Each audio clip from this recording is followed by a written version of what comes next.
नमस्कार। अभी एक सुझाव जो है वो ये हो सकता है कि जो वर्तमान में बहुत सारी डिबेट चल रही है इकोनॉमी के आसपास, और ये भी चल रहा है कि जो है अर्थव्यवस्था को गति कैसे दी जाए। तो इस संबंध में एक विचार ये हो सकता है कि जो मालवाहक गाड़ियां हैं जो सड़क पर चल रही हैं, जैसे कि कार्गो हैं, ट्रक्स हैं, इन सब में जो है इन सब को जो है संचालित किया जा सकता है। जैसे उबेर ऐप या ओला ऐप जो है उसके उस तरह का कोई ऐप हो जिसके माध्यम से ये सारी गाड़ियां जो हैं वो संचालित हों कि ये गाड़ियां कहाँ से चली हैं। जैसे कि आपका रेलवे का ट्रैकिंग होता है, रेलवे का जो है रियल टाइम मॉनिटरिंग होता है कि वो कहाँ पर पहुंची है, कितना समय उसको लगने की उम्मीद है। तो इससे होगा ये कि हर एक ट्रक का जो है वो, हर एक मालवाहक जो आपका गाड़ी है जो सड़क पर चल रही है, इन सब का जो है मॉनिटरिंग भी हो पाएगा। और कौन सी चीज़ कहाँ पे किस हद तक सप्लाई होती है, इसका एक over a period of time जो है लार्ज स्केल डेटा भी सरकार के पास इकट्ठा हो जाएगा। तो उसके अनुसार जो है वो ये समझ सकते हैं कि प्राइस फ्लक्चुएशन किन दिनों में होता है, किन दिनों में नहीं होता है, किन दिनों में दाम बहुत ज़्यादा गिर जाता है, किन दिनों में बहुत ज़्यादा दाम बढ़ जाता है किसी एक कमोडिटी का, दो कमोडिटी का, सब्जियों का, दाल का,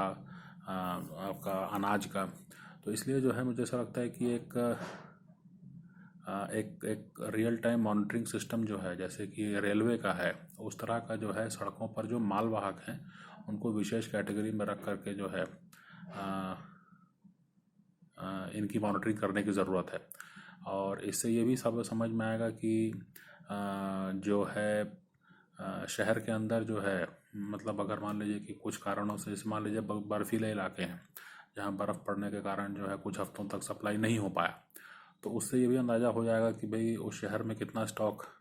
किए जाने की ज़रूरत है या किस फ्रीक्वेंसी में उस शहर में सप्लाई की जाए कि जिससे कि हर साल के कुछ दिन में जबकि वो सप्लाई लाइन बाधित होती है उस दौरान कोई विशेष प्राइस फ्लक्चुएशन ना हो, कोई विशेष कमी जो है आर्टिफिशियल कमी ना उसमें आ जाए मार्केट में उस कमोडिटी का। तो मुझे ऐसा लगता है कि प्राइस स्टेबलाइजेशन के लिए,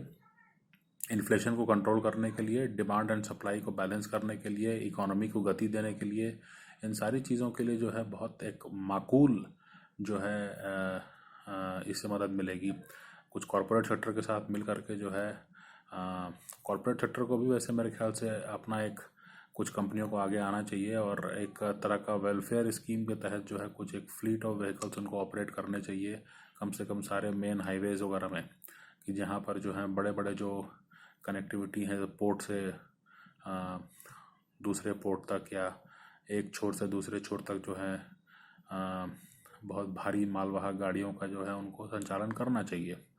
तो ये कहीं ना कहीं इकोनॉमी, अच्छा इसमें सिर्फ खाने पीने का नहीं, इसमें हर तरह की चीज़ें, जैसे कि आपका हर तरह का जो मैन्युफैक्चरिंग है उसकी सतत सप्लाई आप बना सकते हैं, मतलब लंबे समय तक आप बना सकते हैं। And over a period of time जो है स्टॉक कितना रखना चाहिए शहर में, कितना बाहर से सप्लाई हो सकता है, किन दिनों में आम आम जो दिनचर्या है, कोई नेचुरल डिजास्टर ना हो तब तक जो है आम दिनों में जो है